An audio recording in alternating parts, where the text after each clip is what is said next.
Okay, good afternoon, good morning, evening, wherever you are in the world today. I'm Nick Spencer-Skeen. I am the SEO of Lunaro Markets here in Abu Dhabi. So we are a Cat 2 FSRA regulated financial services company within the Abu Dhabi Global Markets, that's the ADGM. And I'd like to welcome you to the first of a new series of webinars we're hosting in conjunction with the CME Group. So today we're starting on the subject of protecting your gains, and we're delighted to welcome Alex Mahoney, who will be our host today. So Alex is head of macro trading strategy at AlphaPicks. It's a cross-asset investment team. They provide easily digestible institutional level research, trade ideas to their 10,000 plus subscribers, which include institutionals, corporations, and retail clients. So Alex had previously spent 7 years at Citi, where he served as an FX sales trader. He holds a master's degree in finance from the University of London, alongside his investment advice diploma from the Chartered Institute of Securities and Investments. So look, we're going to do a Q&A at the end of this session. So obviously, if anyone can post their questions that they have them, but I will speak to you guys at the Q&A bit. But in the meantime, I'll hand over to the capable hands of Alex. So thank you very much, Alex. Pleasure. Thanks, Nick. And thanks to everybody for coming on this morning. So the topic I wanted to run through this morning or this afternoon, if you're in Dubai, is looking at protecting your gains, how to hedge stocks with futures. And this is a very relevant topic at the moment, obviously with the market volatility, particularly with the geopolitical tensions that we're seeing around the world.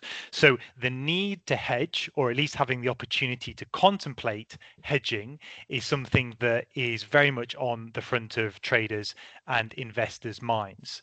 Now, obviously, the element of hedging can be done across a variety of different products, but the one we wanted to focus on this afternoon is looking at futures contracts.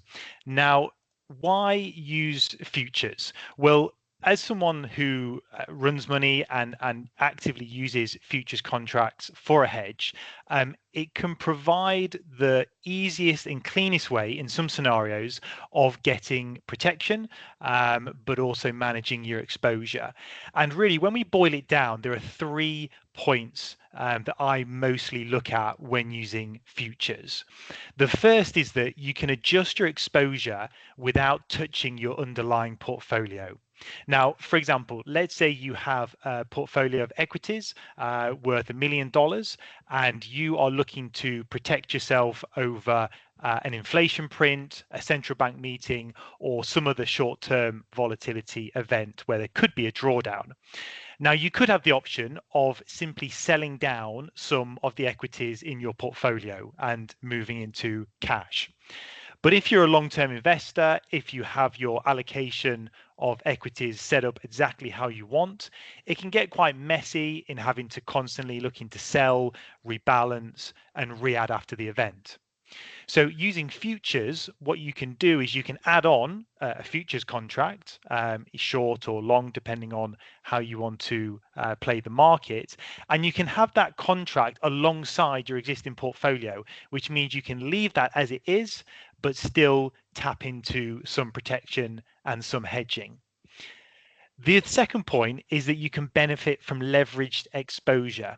Now, what do we mean by this? Well, if you had your portfolio of equities and you were holding them in the cash market, so you were 1-to-1, so you invested $1 million and you had $1 million notional of equities, what you can do is you can take on leveraged exposure via a futures contract, which reduces the need for you to inject more of your own capital. Because put it this way, if you had your portfolio worth $1 million and you look to use, let's say, an ETF or some other type of product to protect yourself, well, that would be a cash instrument. So if you wanted to protect yourself to a similar level of your portfolio, you might need essentially another $1 million to get some kind of hedged exposure. But when it comes to futures contracts, as we'll look at a little bit later on, you only actually need a small percentage, typically around 5 to 10% of the notional exposure, to put on and buy or sell the contract, and then the notional size of the contract, which is significantly larger, provides that leverage in order for you to protect yourself while still managing your cash flow internally. And then the final benefit is that futures contracts nowadays are extremely liquid and easy to trade. The bid offer spreads between buying and selling are very tight, which reduces your frictional cost of transacting, and you can trade around the clock. With CME, they provide 23 hours coverage from Sunday through Friday. So instead of having to wait for New York to open, the cash open to get exposure, you can proactively around the clock look to hedge your portfolio as is needed. Now, in terms of some of the typical products that my team look to use and are common in the marketplace, the most common is the E-mini S&P 500 contracts. And when you hear in the news of the S&P futures being up or down by X%, typically that's the contract that's being referred to. The equivalent exists for the NASDAQ 100, which is the ticker NQ. But in more recent years, certainly for the past sort of 5 or 6 years, we've had the introduction and rise of micro E-minis, which I know sounds like a little bit of a mouthful, but micro E-minis essentially further reduce the multiplier or the size of the contract, which is great particularly for retail traders because it means you can get exposure without having to commit to a large contract size, which we'll look at shortly. So let's run through some of the basics. If you're listening to this and you think, okay, well, I have a portfolio of X amount, I want to look to hedge myself using futures. What on earth do I need to know or understand before I start to get involved in it? Well, we're going to use as an example the E-mini S&P 500 futures, given the generic use of it and the popularity of it. So the first thing to take note of is the contract multiplier, which for this S&P contract is $50.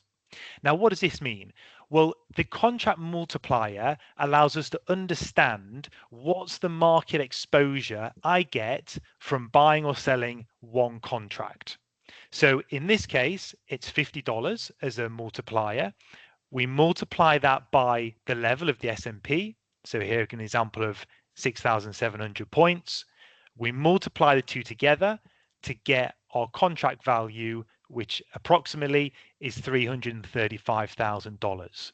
So that tells me that if I have a portfolio worth around $335,000 and I'm looking to hedge it, approximately one contract at the current market would give me the equating exposure.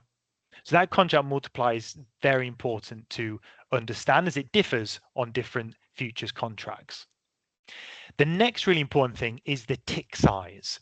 So we have the notional value, so we know, okay, this is the amount I'm protected, but if the S&P, if the index moves higher by 10 points or 100 points, what does that actually mean in terms of profit and loss? So the minimum tick size, in this case, again, for the E-mini S&P, is 1/4 of a point, 0.25. So when we take our multiplier of $50 and times it by 0.25, that means that the minimum price movement on the contract, if I have one contract, is worth $12.50. And so obviously we can scale that up and down and appreciate, okay, if the market moves this much by this amount of points, I know that my P&L is going to be this amount. And so that's really important because we want to understand risk management. We want to understand, okay, if the market does do X, then how am I going to profit or loss on my hedge by Y? A couple of other points that are really important to note. The first being the margin requirements. So we touched on this briefly earlier when we were talking about the leverage element of contracts. And typically around 5% of the notional is what's needed to be put down. It's referred to as initial margin, but you can think of it as a deposit that has to be paid to put on the contract. And as mentioned, given it's only typically around 5%, that gives you significant leverage with which to scale up to hedge your portfolio. Now, it's important to note that the contracts are marked to market on a daily basis. So your profit or loss is either added or taken away from the margin that you have sitting there. And so hopefully you're in profit and that margin stacks up until you look to close out the contract. But it is possible that if the contract moves against you and you incur losses, you might have to deposit more margin. It's arguably one of the least favorite terminologies, certainly in my head, of a margin call, but essentially the need to potentially deposit more funds to keep a position open. Even though it's not something that anyone likes to hear, it is an important thing to note before obviously entering any positions. And then finally, the quarterly contract expiry, and this is really key, because typically for the E-minis on the S&P, you have standard quarterly expiries. So when you're thinking of idea generation, you're thinking over what period of time do I want to be hedged? Well, you will likely pick one of the quarterly expiries. You might go for March, June, September, or December. Now, let's say at the moment you're here and you think, okay, I want to protect myself for the S&P 500 falling lower, and I want to protect myself through till June. That gives me a few months to get some protection and weather out the storm right now. Now, if you got closer to that June expiry and you thought, actually, do you know what? I want to keep this exposure through until September because things haven't been resolved and I want to keep my protection on board. Well, in that case is what we call rolling the position. So you would close out your June contract and you would open up the September one. And so even though you want to have in your head a time frame of, is this a short-term tactical hedge for a week? Is this a hedge I want on for 3 months or 6 months? Whatever period you set out with, it's nice to know you have flexibility, even once you've entered the contract, to roll it, extend it, or close it out as you see fit. And it's just an additional little point on this is one that I know for some retail traders, they get put off futures from the complexity of the tickers and the terminology. You know, you might be reading some market commentary and you might see someone talking about, you know, shorting the, ESZ6 contract. And you might think, that's way over my head. I don't know what all those letters and numbers mean. I'm going to stay away. Well, in reality, it's not that complicated, and it's worth taking an hour of your time to understand the ticker codes because it can make your life a lot easier and simpler in the future.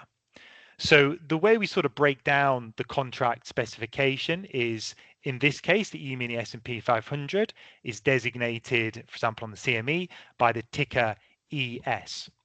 And then after that, you have a letter and you have a number. Now the number denotes the year of the contract expiry. So the minute, it would be 6 if you were trading a contract for this year. And then the quarters have different letters. So for example, December is letter Z.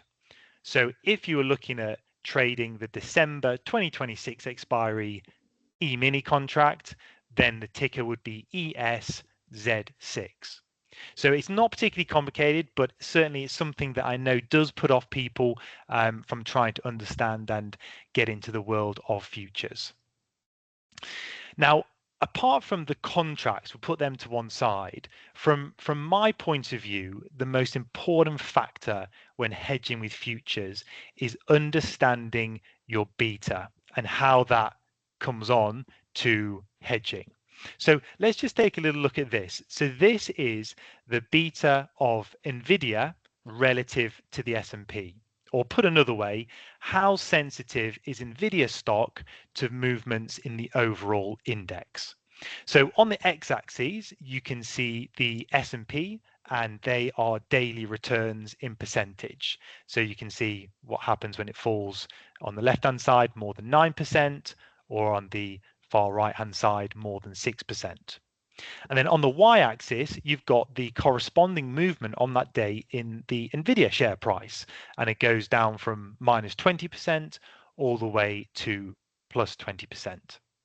And those little orange dots that you see are the plot of those performances. So for example, one orange dot there shows that when the S&P rose by 1%, Nvidia rose by 6%.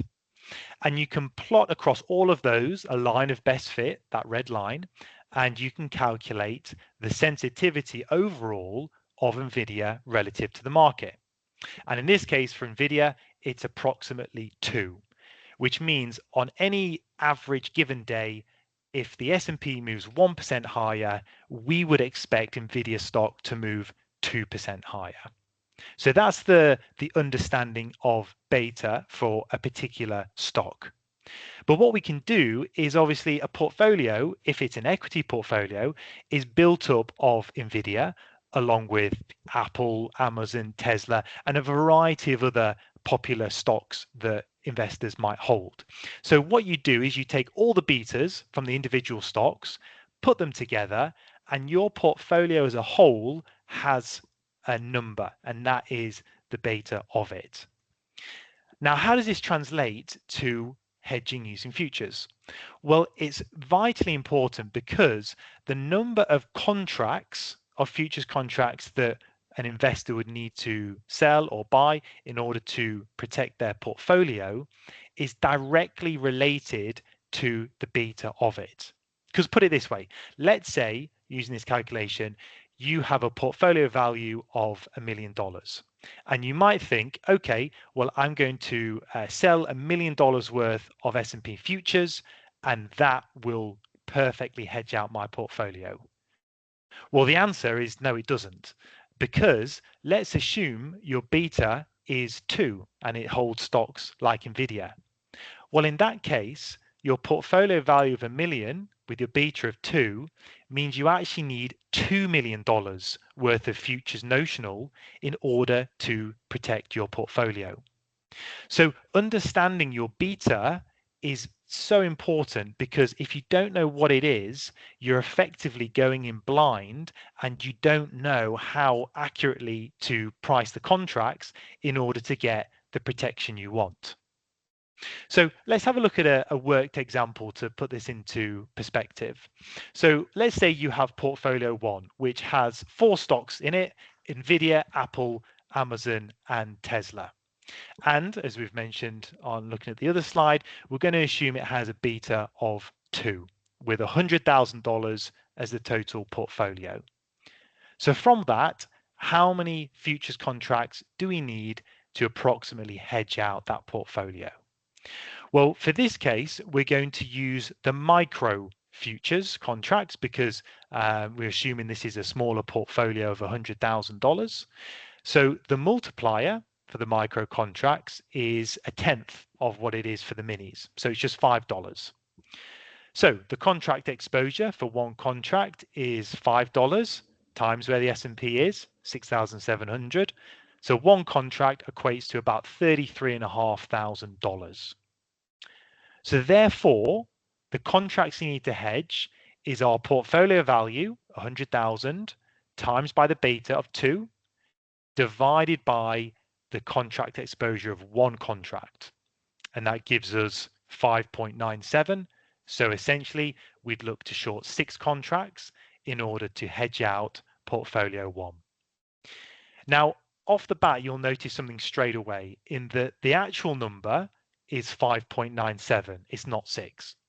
But in reality, and this is where sometimes you can read all the theory in the textbooks, but it's only when you sort of get in the trenches and are transacting for real that you understand certain complications. And one of them is that you can only trade contracts in whole numbers. You know, I can't actually trade 5.97 contracts that are needed to perfectly hedge this portfolio. So in this case, we round up, we take 6 contracts. Now, obviously, that means in practice, it's almost impossible to perfectly hedge a portfolio. And that is unfortunately just the reality of life. But what you have to do is you take a view and you take an opinion and you say, okay, well, do I want to try and hedge as close to my full portfolio as possible, which here would be 6 contracts? Or it might turn around and say, well, actually, I'm only going to take on 3 contracts, which gives me around a 50% hedge. Or if you want to flip and become actually outright short in your portfolio exposure, you might take on 9 contracts. But whatever you choose to do, the perfect hedge might not correlate to the actual contracts you can trade. And that's just a point to be aware of. So let's say we have this position and we have this hedge that's on, and scenario 1 comes along where the S&P 500 falls by 10% in a month. So let's do the math. Let's see actually how this works in practice. Well, we'll start with our hedge. So our futures contract, given its linear exposure, should have risen, the profit on it should have risen by 10% given our short exposure. So our profit and loss is 0.1, which is 10%, multiplied by our 6 contracts, multiplied by the value of a contract, 33,500, which gives us a profit of just over $20,000. Now, has this hedged our portfolio? Well, portfolio 1, which has the beta of 2, should have moved lower by around 20%. Now, you might say, well, why is it down 20% when the S&P is down 10? It's because, remember, of that beta, that sensitivity, which means that actually if it's fallen by 10%, our portfolio should have fallen by 20. So the portfolio performance of that would simply be that 20% multiplied by our 100,000 portfolio notional, which means we're down $20,000. So what we can see there is that the hedge has actually worked out perfectly. It's worked out exactly as we wanted it to do. But why has that happened? Well, it's not by luck. It's because we've understood the beta of our portfolio. We've understood the contract specifications, and that's meant that we've been able to execute it in the right size and manage the risk to protect ourselves against this scenario. So looking a little bit more into hedging slightly more broader with the last couple of points to dwell on. One is looking at hedging timeframes. Now, when certainly I look to hedge, it's really one of 2 categories. One is if we're looking at tactical hedges. So I sort of look at tactical hedges as anything shorter than a week. Or we have more structural hedges, which I would want on the portfolio either for a long period of time in excess of a week, or in reality, having a small portion of the portfolio hedged actually at all times. Now, when we look at the visual here, we're looking at the different contracts, quarterly contracts for the E-minis on the S&P. Now you'll see underneath on the left-hand column for where it says March 2026, under that you can see the ticker code, which was something we ran through earlier. So you have ES, which is the particular contract, H, which is the letter for March designation, and 6 being 2026. So that's our particular contract there, expiring for March, below that June, September, December, and onwards. Now, when we're looking at timeframes, apart from the concept of, well, in my view, how long do I need to be hedged for? What am I trying to hedge? Is it an event that ends in a day? Is it a conflict that I don't know the end of? So depending on that view, that takes in some ways precedent on the time frame we'd look at. But there are other considerations to think about. So for example, on the far right-hand column where we have the last price, you'll notice that the difference between March, June and September is actually rising. So it's about 50 points higher for each of the later dated contracts. Now, this is with futures prices, what's known as being in contango, which is where the longer you go out, the further you go out, the more expensive it is, or the higher the price of the contract. Now, this occurs for various different reasons. If you're trading precious metals futures, obviously there's a cost of storage, for example, of a physical metal that you need to counteract for in a futures contract. For the equity contracts like this, we have to factor in the cost of carry, the financing cost, because obviously we're simply buying the futures contract. We're not having to go out, borrow money, pay for that loan, buy the individual stocks, etc., etc. So this is a much easier solution, which is why traders like to use futures to trade, but you do have to factor in that slight frictional cost of trading, that cost of carry. So that might be an influencing factor when you consider, or if I were to consider how long I wanted to go out for, is, do I want to be financing and going further down the curve, or actually can I still get good exposure on a shorter dated contract without needing to go too far down the road? Now, I think the last chart here and the last slide is actually very telling for several reasons, and it's really taking a step back in the sense of we've gone from looking at contracts at a very specific level, at a very granular level. We've worked into how that looks in a portfolio form, but now we're sort of backtracking to the very macro level and understanding at its core, what are our reasons for hedging and what is that perspective we want? Now, this is the chart here of the S&P since the start of the century. And what you'll notice is that the chart goes up and to the right, which for most equity markets in developed nations over the decades and historically speaking, equity markets go up over the long term. Now, obviously, a heavy caveat is that historical and past performance is no guarantee of future returns, and we all know that disclaimer well. But certainly, when it comes to looking at hedging with equity markets, hedges often work, even when I'm talking about a long-term structural hedge, it's rare that I'm ever looking out beyond a year's time. Now, why is that? Well, simply because the historical price data and the understanding in economics and packaged everything in, it tells me that equity markets should go up over the long term. And if I was sitting here right now and we were to revisit this in 10 years time, I would happily take on the other side of a bet that the S&P will be higher than 6,700 points in a decade's time. But what you do notice, as I've highlighted here in the red, is 3 instances where hedges would have been rewarded with their weight in gold. So the first was obviously the global financial crisis from 2008.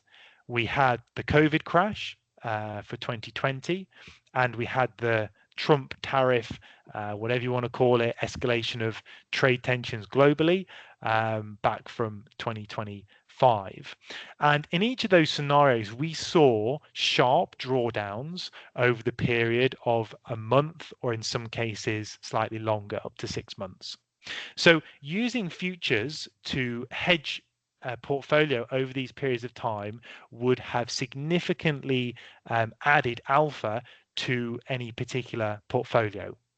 So these 3 instances alone show that hedging using futures is definitely something that a portfolio should have in some form.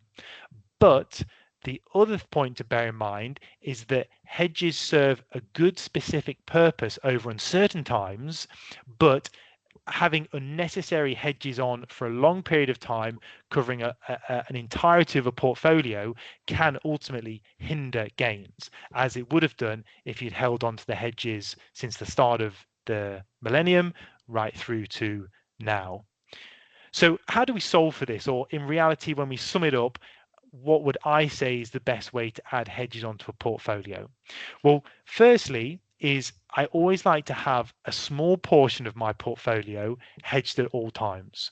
Now, obviously, that exact percentage varies depending on the risk tolerance and depends on a variety of different factors of the composition of the portfolio.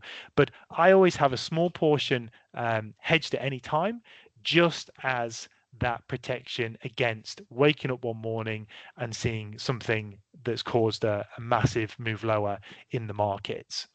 Then on top of that, I use hedges tactically. So in these scenarios, I mean, admittedly, I wasn't trading during the financial crisis in 2008, but the principle would be is that adding tactical hedges of periods of uncertainty, which can range from covering half the portfolio.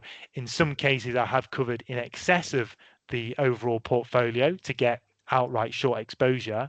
Those tactical hedges can then, over those red periods, serve to provide outperformance or protection relative to the index. So hedges, a great tool, a great protection method, and certainly when we look at where we are right now, having hedges on in some form, I have them on, and certainly I think it's something for everyone to consider. So that's really what I wanted to sort of discuss this morning. I'm happy to open it up to any questions that we have that have come in.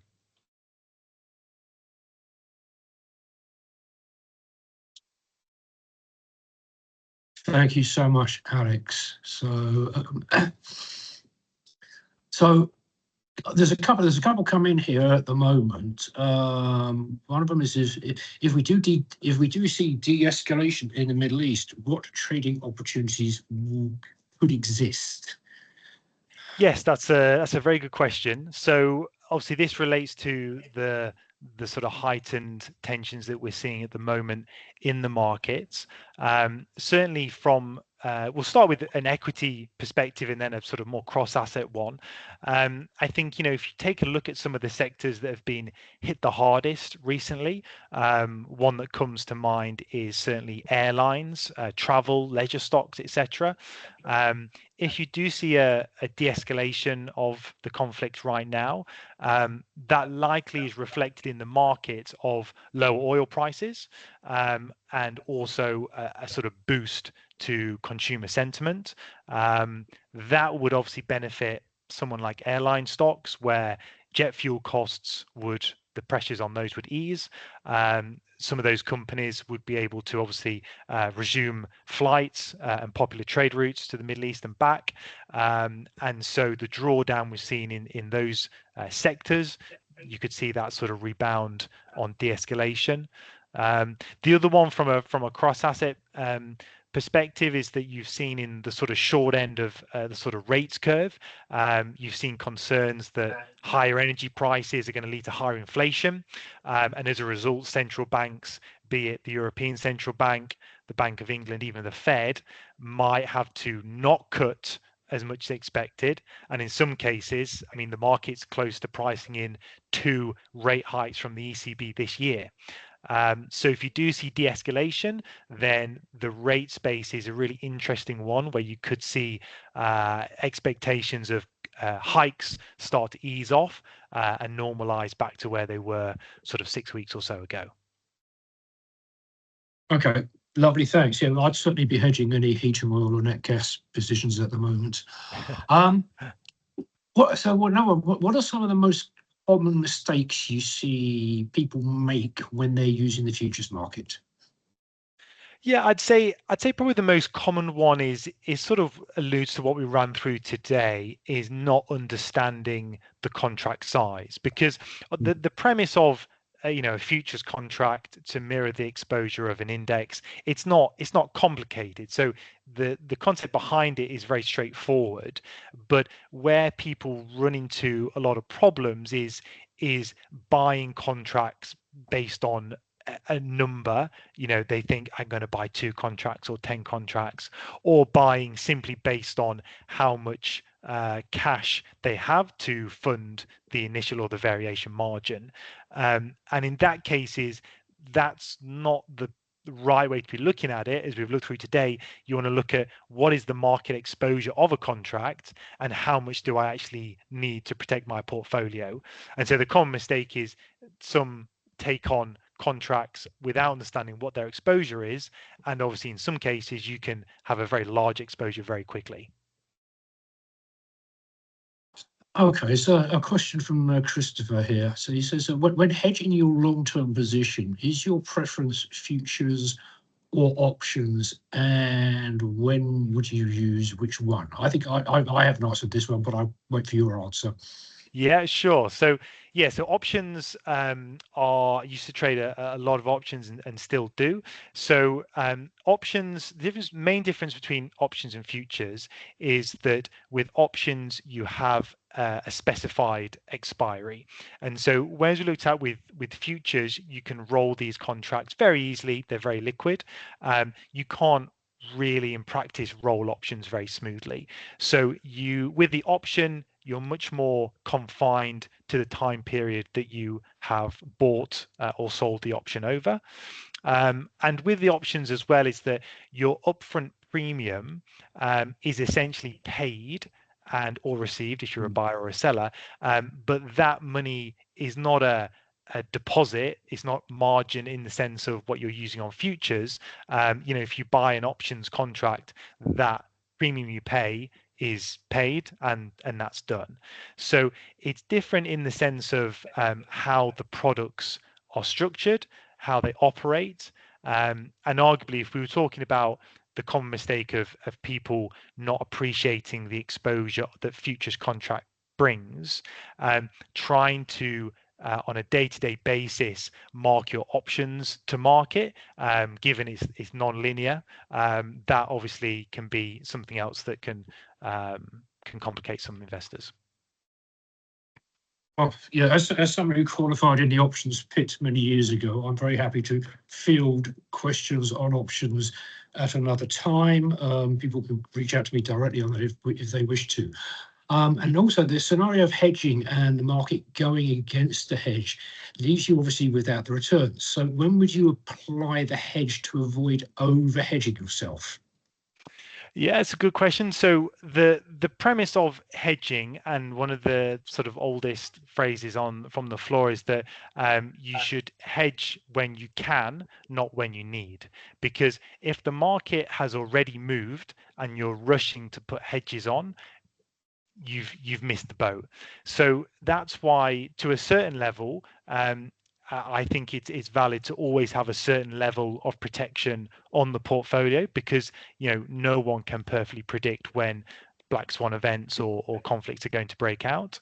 And then the added point from that is then really for the topping up, as it were, to prevent overhedging, is being tactical and really being responsive to what you're seeing going in the markets. Because being overhedged, either be that you've got too many contracts so you're outright short, technically it's only overhedged if you don't believe you should be short in that market, as it were. So it really comes down to each trader's individual preference, that it's like you may have some traders that want to be outright short, whereas others might see that as being, actually, I'm overhedged because I'm outright short. So it really is on every trader's their own trade scenarios, their own view of the market as to, should I have hedges on? How much should I have on? What am I wanting to risk here? Yeah, I think the recent events here in the Middle East have demonstrated how black swan events don't always happen or occur during regular market hours. So this actually happened on a Saturday, which probably left a lot of people quite exposed. For sure. Yeah, I was in Waitrose at the time. Another one, sorry from Ankita, how can future hedges be structured to manage risk specifically from geopolitical shocks like energy price spikes or rapid risk-off movements? Sure. Yeah. So I know certainly today the focus has been on hedging an equity portfolio, and so the best correlations, if you hold stocks that are in the S&P 500, the best correlation to protect yourself is through the E-minis futures contracts. But as we've alluded to, there are futures contracts that exist for commodities, for rates, for things like FX. You can get exposure. So in terms of when a geopolitical shock comes up, part of it is looking at, well, yes, how do I want to hedge my my equity portfolio, but the other part is actually thinking slightly wider and saying where at the moment is the sort of the catalyst or the ramifications for whatever has caused this geopolitical shock, which market is that going to impact the most? And so from there, it may be a case of saying, actually, do you know what? I need to add some hedging on in the oil market, for example, or in the precious metal space. Because again, if we go back to the example of the airline companies, those airline companies were, if the conflict continues, we're going to be particularly impacted by higher prices in oil. So if you wanted to have an even better correlation for that sector, then you might be wanting to look at futures in the energy space. The heavy caveat I would put on that is, as we know, is that some of these other futures contracts can be exceptionally volatile, and so if you are trading futures on oil or some of these commodities, understanding your risk and contract size becomes even more important, because you can see very, very sharp movements in those products. Okay, I've got one more for you. I know well, maybe two, because I think somebody else might be writing as well. A question from Harali. Her question is, given the current macro environment with gold acting as both a safe haven and an inflation hedge, how would you structure a hedge using futures for gold exposure, especially when volatility is driven more by interest rate expectations than the equity market movements? For sure. No, that's a great question. So interestingly, with gold, and for anyone who hasn't followed it too closely recently, gold hasn't actually outperformed significantly over the past month or so, despite the tensions that we've seen. Now, point to a couple of reasons for this. That the primary one is that gold has been an exceptional outperformer over the past 24 months, and so when you look at where the risk reward ratio is of gold right now, sitting just below $5,000 an ounce, it isn't really as compelling as if things had kicked off a year or so ago when gold was a couple of $1,000 cheaper. So certainly, even though traditional havens like gold are valid when thinking about how to protect a portfolio, you also have to add in the mix of the relative value of gold versus other safe havens. And this comes into play very nicely because we look at the US dollar, which is another traditional safe haven that had been, over the past 12, 24 months, pretty beaten up by the market, but has done exceptionally well over the past month or so.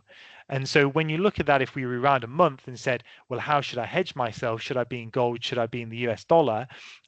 Part of that comes down to, okay, well, do I want to be buying gold at $5,000 when it's flagging as overbought on some technical measures, or do I actually look to allocate to the US dollar that I think is potentially a bit undervalued?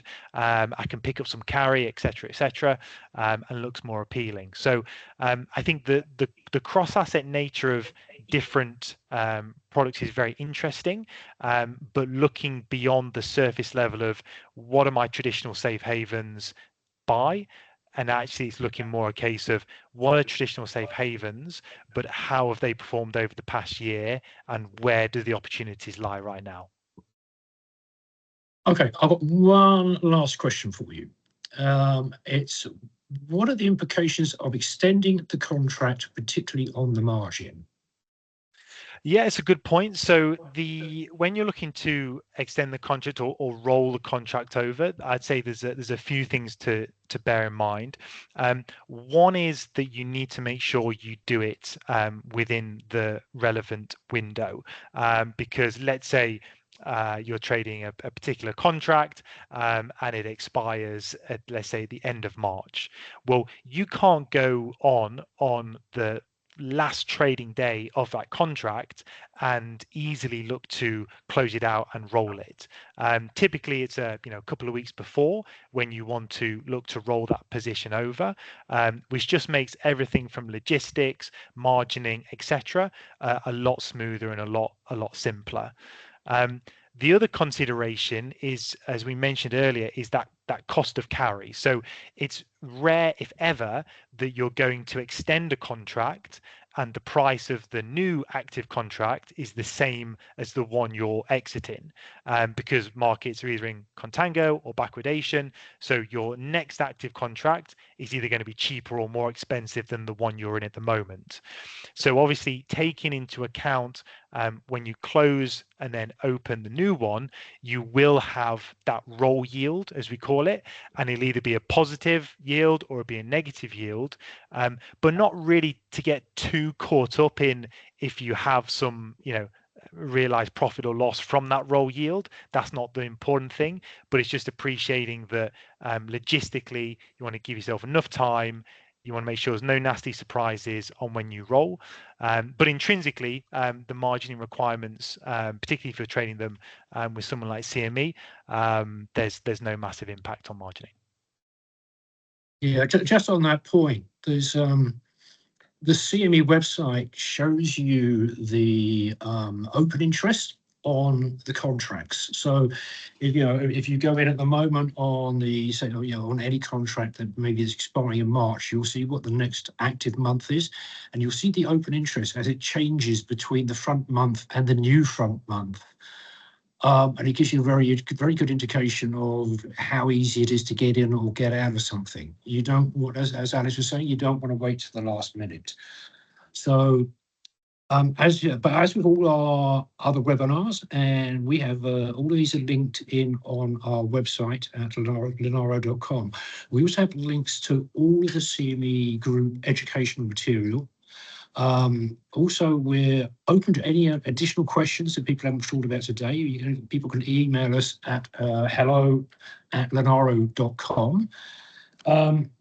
Whether it's about how to access the markets, how to open accounts, what platforms we use, we're happy to answer any of these questions to anybody. The links back to the CME Group website and their educational material is, they have an incredible library that will probably answer questions that I can't even think of myself, and I've been in this industry 40 years. So on that note, I would like to thank Alex for presenting today. I would like to thank everybody for attending, and wish you all a fantastic rest of the day. Fantastic. Thanks, Nick. Okay. Thanks, everybody.